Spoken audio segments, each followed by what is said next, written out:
ni umukozi w'umuhanga twashakishije uburyo bazangarura mu Rwanda birananirana, bansaba inomero ndazibaha, cyakora nza kugira amahirwe n'ubundi za nomero mbahaye ziza gufata ubuyobozi bwa Korali Witsemba. Imana ishimwe cyane. Genda garuka subirayo genda, ariko kubyumva nkatinda kubyumva. Uko natinze kubyumva rero niko nagomeje kugenda mpomba, uko natinze kubyumva ngenda mpomba n'akari gasigaye kagenda, uko ntinze kubyumva ngahomba n'akari gasigaye kagenda, uko ntinze kumva ibyo Imana iri kumbwira ngahomba. Ariko kandi nkuko nabivuze n'abahanuzi nabo bakabigiramo uruhare. Imana ishimwe cyane. Ndabasuje mu izina rya Yesu Kristo. Nitwa Theophile Korana Umwete. Imana niduhana umugisha. Nkuko mubibona nongeye nabazaniye wa mupapa wa muririmbyi wa Korali Witsemba n'ubundi kugira ngo ducumbukure cya gice n'ubundi twasubitse, atubwira ubuhamya bwe n'ukuntu yageze muri Korali Witsemba. Duherukana atubwira ukuntu bitari bimworoheye ari Gisenyi, yagiye kwiyahura, ariko kubw'imirimo y'Imana itangaje Imana iramufata, ndetse mwumvise ukuntu yashatse n'inzira imugeza ku kiva arayibura, kandi atari uko atayizi ahubwo yari ayizi, ahubwo ari imirimo y'Imana irimo gukoreka kugira ngo atajyaza kwiyahura, ahubwo mu gihe nk'iki ngiki ngo tuzabe tumubona avuga gukomera kw'Imana. Nuko rero reka tumwakire yongere abibwire ku batakimwibuka, none namara kutwibwira dukomeze n'igice cya kabiri. Murakoze cyane. Ndishimye cyane. Ninjye witwa Ntegerejimana Stanislas, nkaba ndi umugabo nubatse, nkaba mfite abana 7 n'umudamu. Ni njyewe watanze ubuhamya mu gihe gishize bw'ukuntu Imana yanshatse ngo njye muri Witsemba nkamanza kutabyumva, ariko bitewe no kutayimenya no kutumvira Imana nabyo birimo. Ariko uyu mwanya ndongeye ndagarutse ngo ncumbukure aho nacumbikiye, ko nongere ngeze ku buhamya ku batwumva. Bityo rero mbere yuko ntanga ubuhamya ndagira ngo manze senga Imana. Mwatwemerera rero tugasenga Imana muri aka kanya.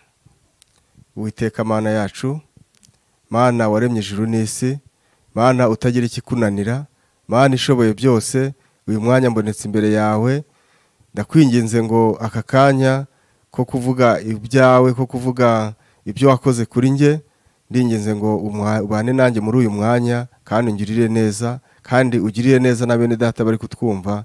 Tubyambaje twizeye izina rya Yesu, amen. Bityo rero Imana yangiriye neza, naho yahagaritse ubucuruzi ariko yaranshakaga, ingirira neza, impagarika mu bucuruzi mu buryo bukomeye. Natinze kubivamo, ariko Imana bitewe nuko yari nshaka kongera gukora umurimo wayo muri Witsemba, ikoresha imbaraga zayo. Yakoresheje imbaraga zayo ndabibona. Ubwo yansuraga ndi mu bucuruzi ngo nsubire mu gice cy'iwacu, nkabona kureka ubucuruzi nakoreraga aho narindi, nkabona ari ikibazo, nkumva ntanabyumva bitewe nuko nari nishakira iterambere ryanjye rigezweho. Ubwo kubyumva mbese byaratinze, aribwo mu gice cya mbere navuze ko Imana yampombeje, ariko ntago nasobanuye neza uburyo yampombeje. Ariko uyu mwanya ndumva ngiye kubisobanura uburyo Imana yampombeje. Imana yarampombeje, ariko iranandinda, ingirira neza, irandinda. Ariko nkabambwira abatwumva ko bujya gutumvira Imana ntago ari byiza. Bisaba ko Imana niba ukubwiye ngo kora gutya cyangwa genda gutya, ugomba kubyubahiriza, kuko narabibonye, nabihuriyemo n'ingorane zikomeye. Nahuye n'ingorane zitanyoroheye ku buryo Imana yampombeje iduka nari mfite, irarihombye rirarangira. ndabibona, aribwo nagerageje no kwigwanirira nabyo biranga, njya nimuka ngenda nimuka nabyo byanga. Ndabibona nari mfite imirima igera muri 25, ariko ni 25 iruzuye ndabizi, kuko Imana nayo yarayimpombeje, yatwaye iduka n'imirima irahitwara. Imirima nagerageje kwigwanirira ngo nirwaneho, yari imirima yo guhinga irimo n'amashyamba, ariko biranga, kugeza ubwo bitewe nuko nahombye nakoranaga n'amabanki, kugeza ubwo banki zafashe gahunda zo gukurura ibyanjye byose barabiteza, hejuru yuko natinze kumvira Imana. Ariko shima Imana ko yandengeye ikandinda.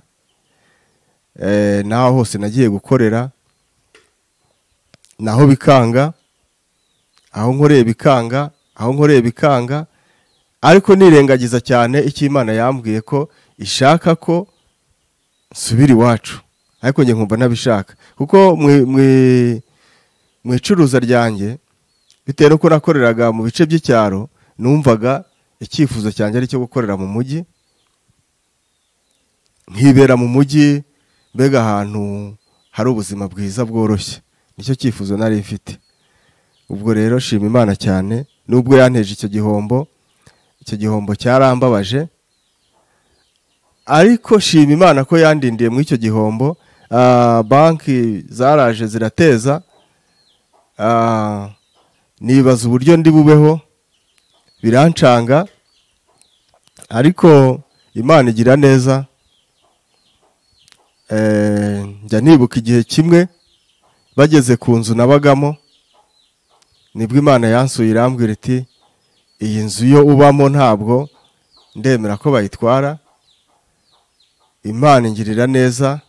Nari mfite ikibazo gikomeye, nari naragujije ku mabanki atandukanye, nakoranaga n'amabanki 2. Banki yatanze indi niyo yaje guteza ibyanjye, ubwo indi yari isigaye yumvishe ko ibyanjye byarangiye, ibura uburyo izaza guteza, ibura n'ikiri buteze, ariko Imana ingirira neza irandinda. Bageze ku nzu nabagamo rero, Imana ibigenza neza, ikoresha umuntu, Imana iramukoresha ndabibona, ariko nayo iransubira bimbwira ati ibindi byose ndemera bigende, ariko inzu ubamo yo ntabwo ndemera kugenda. Imana rero bujya igihe turebera aho tutareba, ibyo byose ni ingaruka zo kutinda kuyumvira. Natekereje byinshi, nibaza ubuzima bw'ukuntu ndi bubeho, ariko kugeza uyu munota ashima Imana ko ikindinze kandi ikaba indindiye mu murimo wayo. Nashimye Imana rero, nashimye Imana cyane ubwo nageraga muri Witsemba. Nashimye Imana cyane, nasanze abakozi b'Imana, abaririmbyi bagenzi banjye bo muri Witsemba baramfashije, bagumya kumba hafi, bagumya kugenda bambungabunga, bampumuriza, bangirira neza. Ubu ndashima Imana. Haleluya. Ubu ndashima Imana ko indinze, nubwo nagize igihombo gikomeye, Imana yarandinze. Njya nibuka igihe kimwe bageze banki Epopulaire ishaka kuza guteza, ibuze ibyiteza.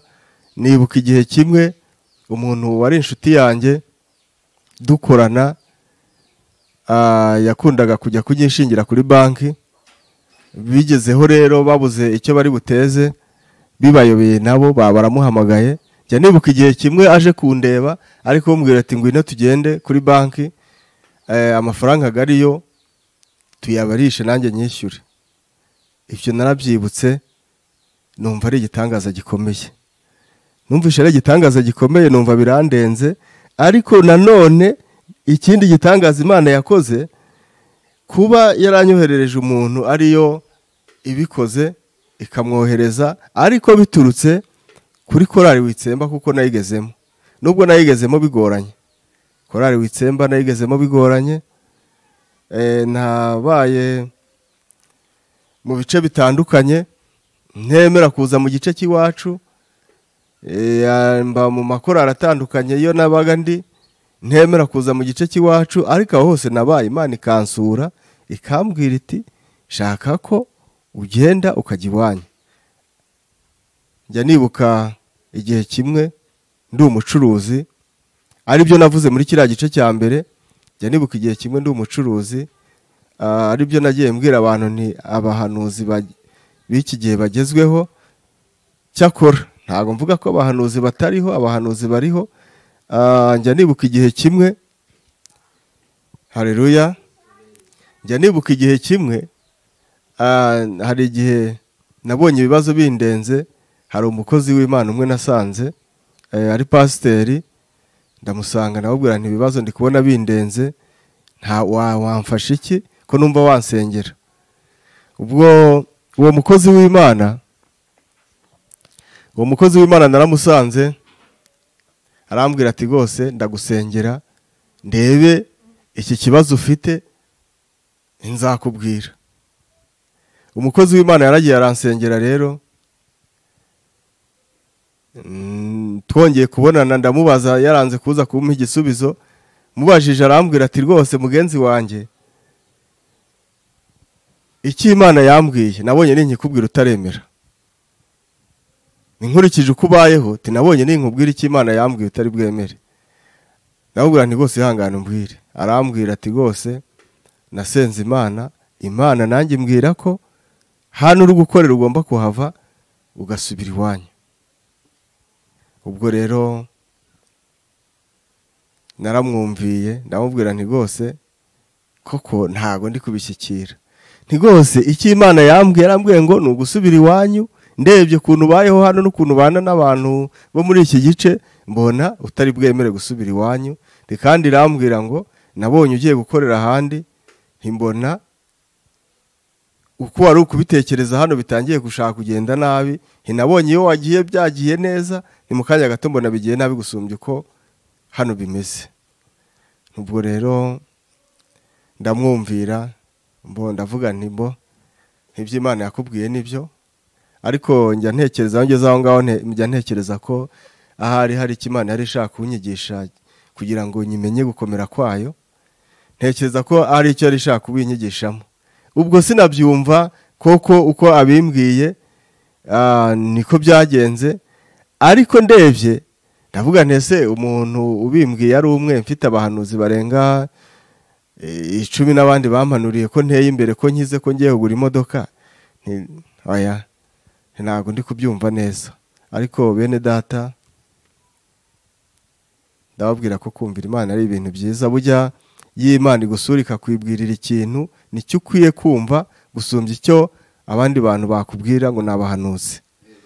Rero hejuru y'urwo ruzerero rwo kushakisha, ndi kwigwanirira, ndi kureba mbega bitewe nuko ubucuruzi nabuhagazemo mazemo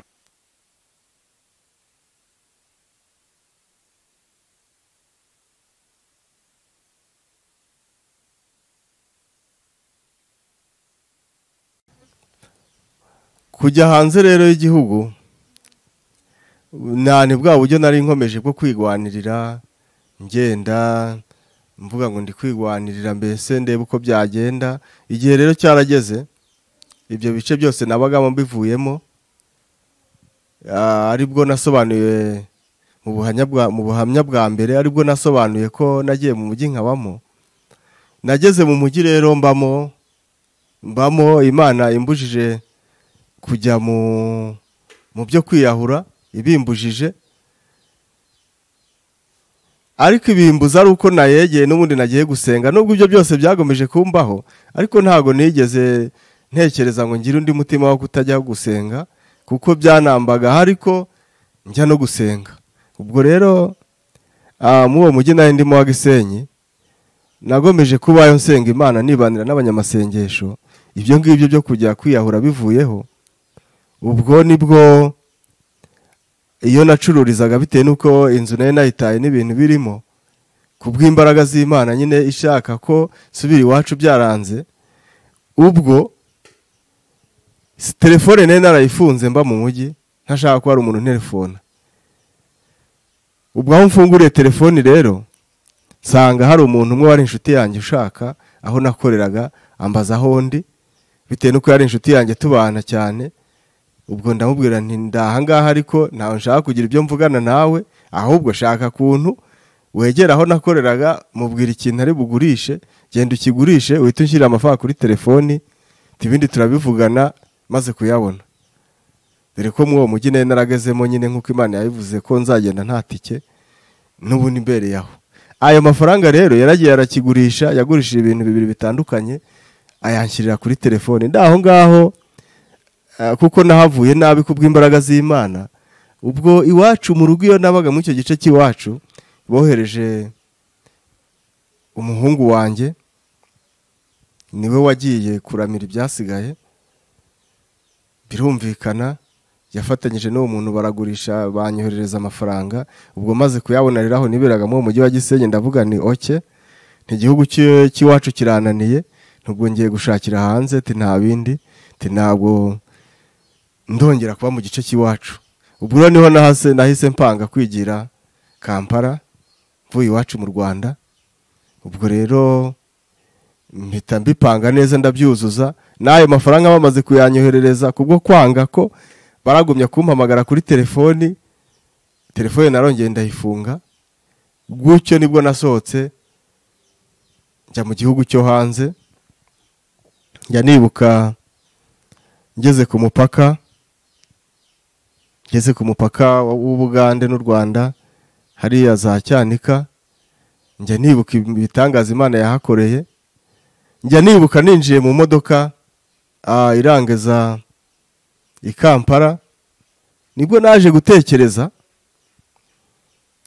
ntekereza ubuzima nabayemo, ntekereza n'ukuntu nsohotse ngiye hanze mu gihugu ntabayemo, igihugu cy'iwacu, numva birancanze, shaka ikintu kiri bumfashe, ndakibura. Ariko nza gusenga Imana impereza indirimbo, ngenda ndi kuririmba ndi mu iyo modoka 90, indirimbo ya 90 mu Gakiza. Niyo nagiye ndi kuririmba, ngo Imana y'ukuri ukomeze kunyobora, uncishe mu nzira gukora ibyo ushaka. Ariko ikaza ntabishaka, ariko natekereza icyamfasha nkumva niyishe. Ubwo rero naje kumenya impamvu zayo ngarutse mu Rwanda. Ubwo rero naragiye ndagenda, burya ngo nta hantu Imana itakura umuntu. Nicyo mvuze ngo burya ngo nta hantu mwene data Imana itakura umuntu. Nagiye nzi Ikinyarwanda n'ubundi nta rundi rurimi nzi, ariko byarantangaje.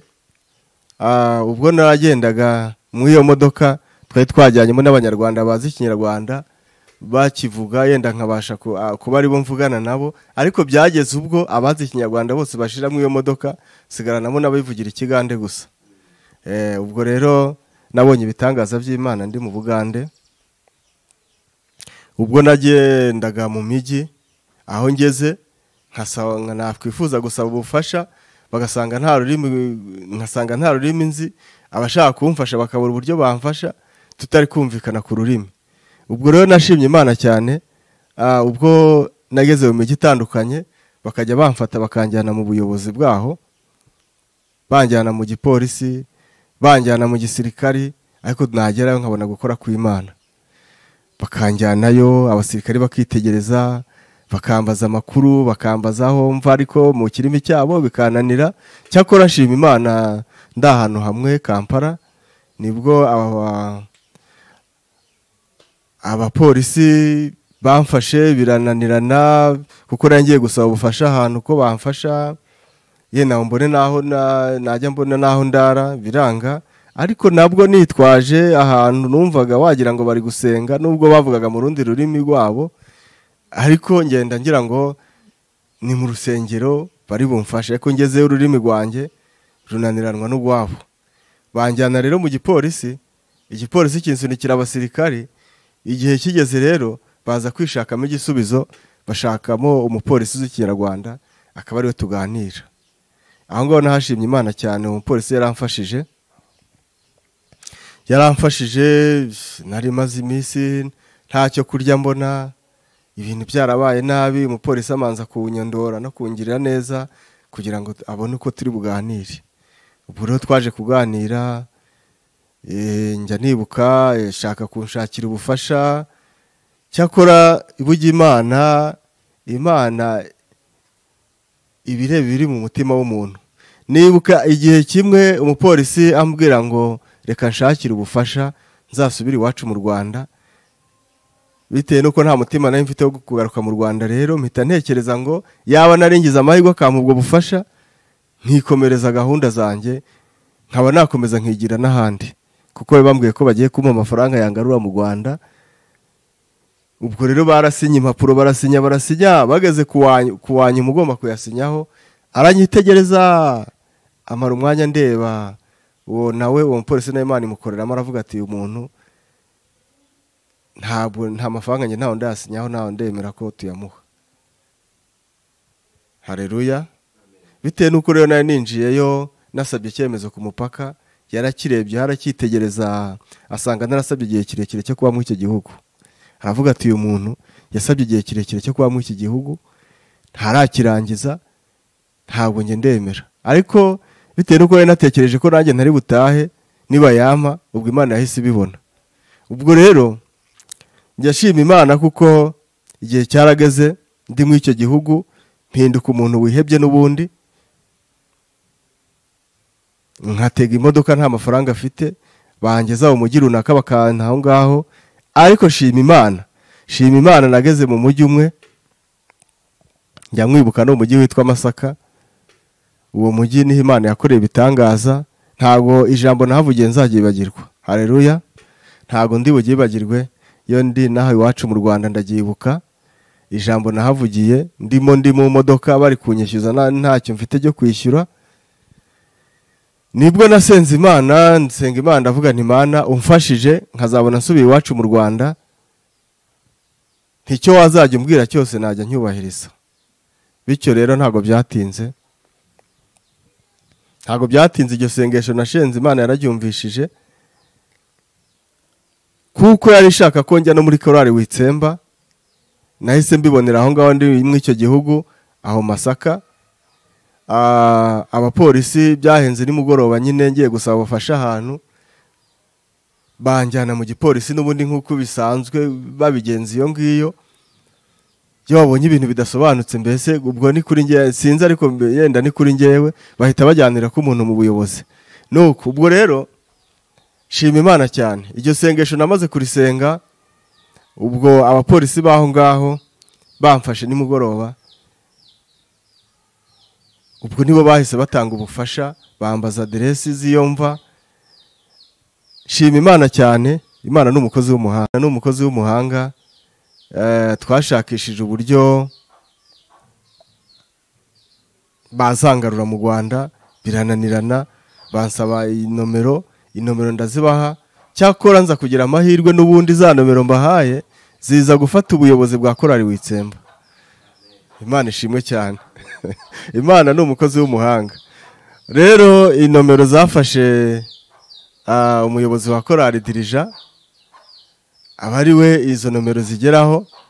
Izo nomero rero abavuganye n'abayobozi b'iyo ngiyo, abapolisi, baravugana birangira atanze umurongo w'ukuntu nzagaruka mu Rwanda nkava iyo ngiyo nkagera i Kigali. Shimye Imana rero yakoresheje ibyo uwo mukozi w'Imana, anyoherereza amafaranga ndi hanze y'igihugu.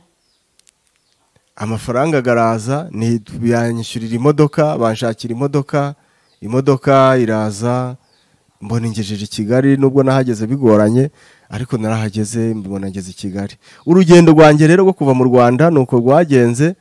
Njya hanze ngirirayo ubuzima bubi, ariko Imana bitewe nuko yari ishaka ko nzaza gukora umurimo wayo muri Witsemba, irabikora ibigenza neza. Iyo ngiyo hari byinshi byagombye kuba byarampitanye naho, kuko ubuzima ntabwo bwari bwiza. Hari aho nagiye ngera rwose nkabona ko ibintu birangiye, ariko Imana ikahaba. Icyo gihugu rero mbona nkivuyemo, mbona nibonye i Kigali, ubundi mbona nshyitse mu Rwanda. Ngeze aho ngaho njya nibuka, nkavuga nti burya hari igihe Imana ishobora kukubwira ikakubwira ati nshaka ko unkorera gutya, wabitindaho ukazabikora bikuruhije. Kuko njya ntekereza kuva mu gice nakoreragamo ngaruka iwacu byari byoroshye, no gutega hari hafi cyane, ariko kugira ngo nzagaruke ngeri iwacu byagombye kumanza guca mu kindi gihugu. Urumva ko rero byari byarinangiye, nari narinangiye, ariko Imana yanyeretse ukuboko kwayo no gukomera kwayo. Yanyeretse ukuboko kwayo no gukomera kwayo. Naragurutse rero ndaza nshyika mu rugo. Ubwo ngeze mu rugo rero nibwo Imana yatangiye kunsura ati noneho rero kuva waremeye ko ibyo nzankubwira uzajya ubikora, icyo ngushakaho ni ukugenda muri Witsemba. Nuko nagarutse rero ngera muri Witsemba, Imana itangira gukora imirimo n'ibitangaza, nubwo bitari byoroshye bitewe n'ibintu bya cyamunara. Nkuko nagiye mbivuga, ibintu bya cyamunara bateza ibintu byanjye, ariko Imana ikagomeza kumbwira ngo izabana nanjye. Haleluya. Imana yagomeje kumbwira ko izabana nanjye, kuko ibyanjye bamaze kubiteza, nibaza ubuzima uburyo nzabaho n'umuryango, mbona ari ibintu bitoroshye. Nkuko nabivuze rero, korali igumya kugenda ifasha, imba hafi nk'umuntu wahuye n'ibibazo, igumya kumba hafi kugeza n'ino saha. Ibintu barateza bararangiza. Imana nkuko nabivuze ihagarara ku nzu, ubu nyirimo n'umuryango nta kibazo. Imana yayihagazeho, ikoresha umuntu, araza nawe yishyura amafaranga ati uyu muntu ntawe dushaka ko iyi nzu yayivamo. Haleluya. Ubu rero ndimo shima Imana, korali Witsemba nayigezemo ntaho ibibazo byabaye, ariko ubu ndimo shima Imana kandi ndi mu murimo wayo. Nkaba mbwira abanyumva ko rwose bagomba kumvira Imana. Nicyo cya mbere gikuru, kumvira Imana, kuko niyo nza no guhomba, ariko yo nyumvira kare ntaho nari guhomba igihombo kigeze iyo ngiyo. Ntago byari gushoboka, ariko kutayumvira, kugenda ngera kure, niko nagomeje kugenda ngira igihombo gikomeye. Uko ngenda ngera kure mbisaba, kuko urabona yagiye aho nagiye ngera hose, yagiye igenda insaba ngo ningaruke, genda garuka, subirayo, genda. Ariko kubyumva nkatinda kubyumva. Uko natinze kubyumva rero niko nagomeje kugenda mpomba. Uko natinze kubyumva ngenda mpomba, nakari gasigaye kagenda. Uko ntinze kubyumva ngahomba, nakari gasigaye kagenda. Uko ntinze kumva ibyo Imana iri kumbwira ngahomba. Ariko kandi nkuko nabivuze, n'abahanuzi nabo bakabigiramo uruhare. Bamanu nubwo batari njya nibuka, nubwo hari aho nagiye ngera mu bice batanze, ariko nticyabuzaga kumpanurira. Ibyo bintu rero njya mbitekereza nkumva ni ikibazo. Shimye Imana cyane rero ko nageze muri Witsemba. Imana ishimwe cyane. Icyo nasohorezaho rero mvuga muri aka kanya, nakwisabira abantu batuye isi, abantu banyumva, nuko umuntu wese icyo akwiriye ari ukumvira Imana uko imuyobora. Icyo ngicyo nicyo nasoza mvuga, ubundi nkasenga Imana. Nubwo mu bibazo nahuye nabyo hari ibyo ntavuze bitewe n'umwanya, hari ubundi buhamya mfite, ariko nzabukomerezaho ubutaha.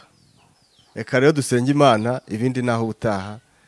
Reka nsenge Imana. Uwiteka Mana isumba byose, Mana igira neza, nongeye kugushima ko uyu mwanya ubanye nanjye, gushimiye ko ubanye n'abanyumva, ngushimiye ko ubanye na mwene data uri ku buhanga bw'ibyuma. Utugiriye neza rero uyu mwanya, dutambukije gukomera kwawe. Ndakwinginze ngo n'ubundi ugumye kudufasha kandi ugumye kudukomereza umurimo wawe. Byambaje mu izina rya Yesu. Amen.